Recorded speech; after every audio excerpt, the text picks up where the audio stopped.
everybody. So before we have the discussion with the Evicted book study, I'm going to give you a presentation kind of based off of the information that I needed for my personal sanity when I first started working here in order to have some context to fully understand the organizations I was researching, because I couldn't really understand what was happening in Santa Monica and how to best help our community if I didn't first know what was happening in our neighborhood. So hi, I'm Jen Philbin. I'm the missions coordinator and youth director here at First Pres.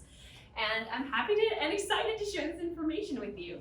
So first up, I want you to start thinking about, if you've volunteered before, I want you to start thinking of positive experiences that you have had serving others and kind of what that felt like, having a positive exchange between you and the people being served. Like, what were some of the aspects of serving that made you feel like everyone involved was being filled, was getting something? I'll take like one or two people. Yes, Laura. So before I became a Christian, I went to visit churches with my boyfriend I was trying to impress. One of the first things we did was a Habitat for Humanity a day, and it was just the feeling like, you know, actually doing something and building something.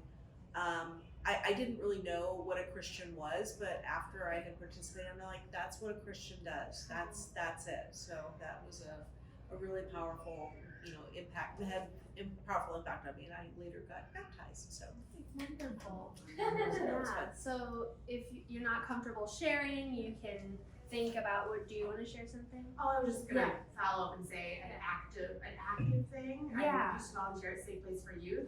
It's in Venice, and so I would just hand out shower things for the kids. Yeah. So it was just like giving them a towel and shampoo and a place to take a shower. It's just like an incredibly powerful feeling. That's all you did. Yeah.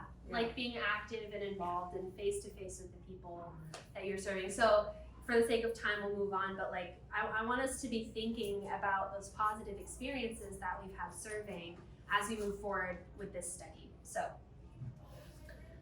I want to tell you a story before I get started with the statistics of something that our staff encountered a few months ago. So there's a woman who came and sat in the back of our church service, and she prayed in the back.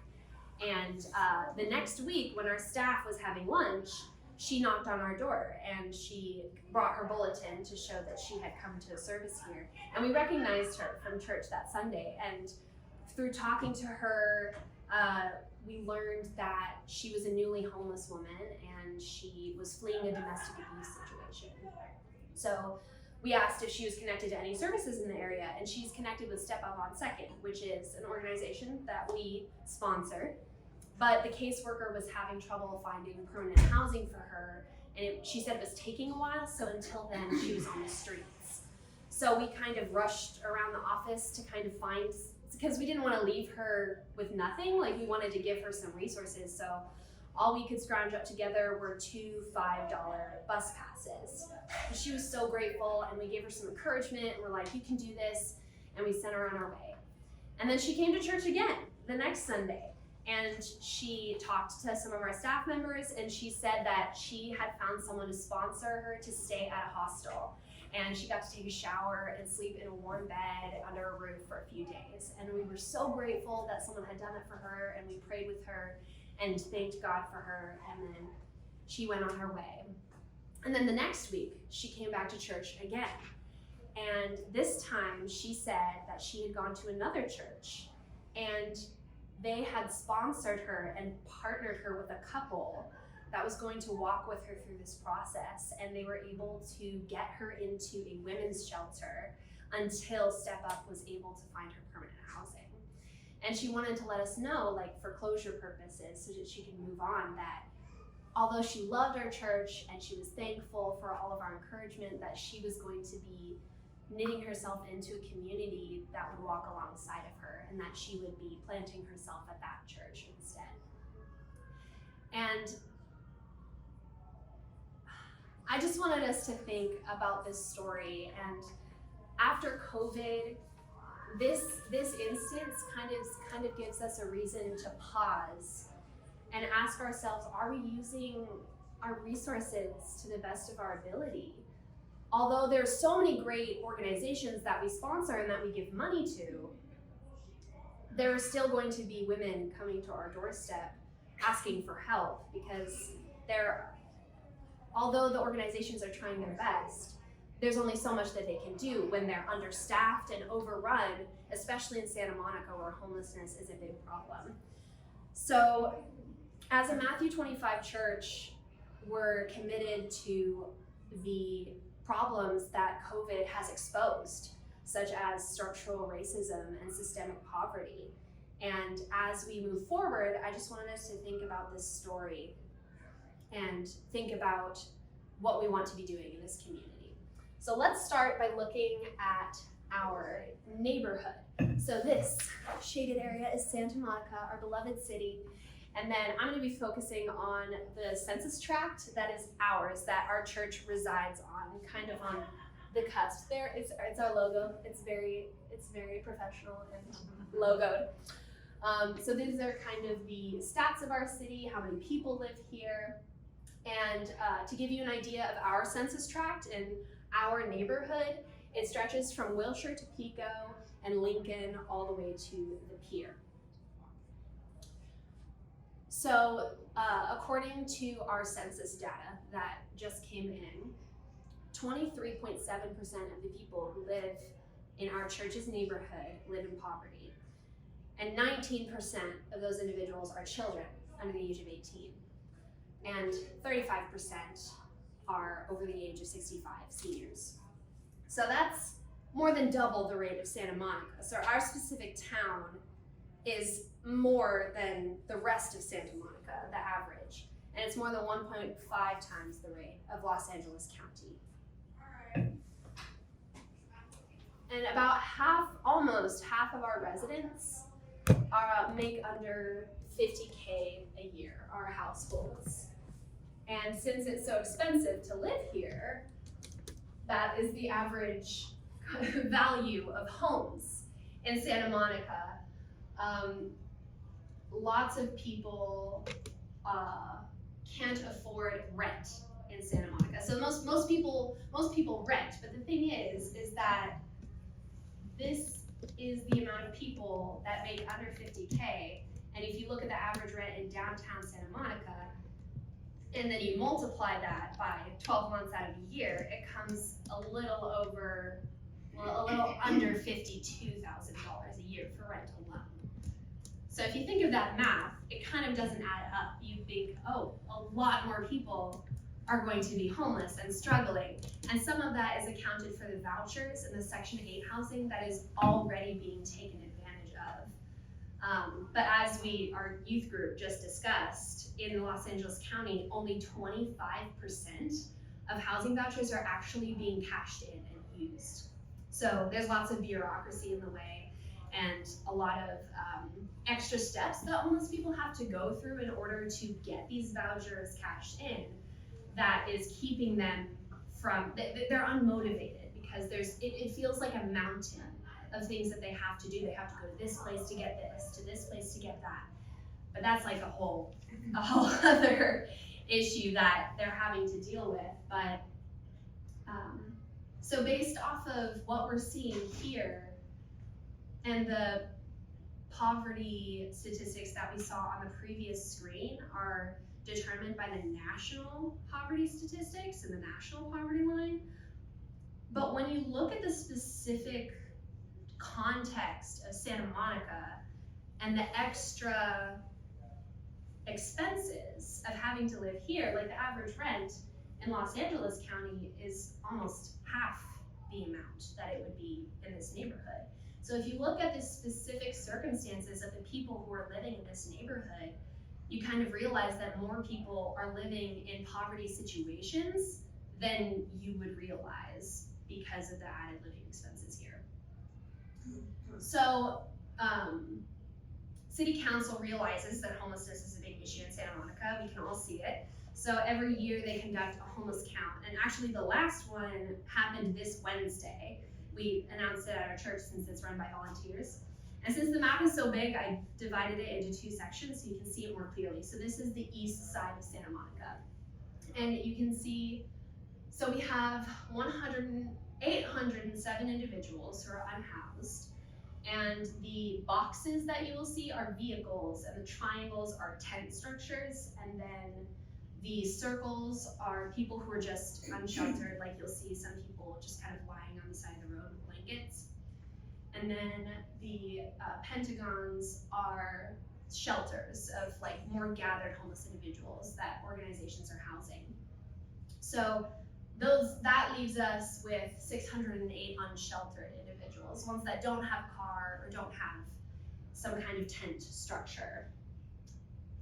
And this is the west side of Los Angeles that shows us our census tract and our neighborhood. So you can see that our specific neighborhood has the largest concentration of unsheltered homeless individuals.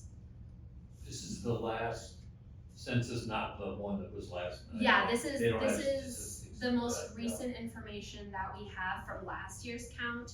We won't get the data from this year's count until sometime in the summer. Thank you. Because it takes a while for them to collect the data, and they have to recount sometimes.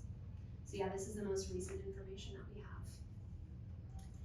And there's our church, just in case you forgot where we were, right in the middle of all of this.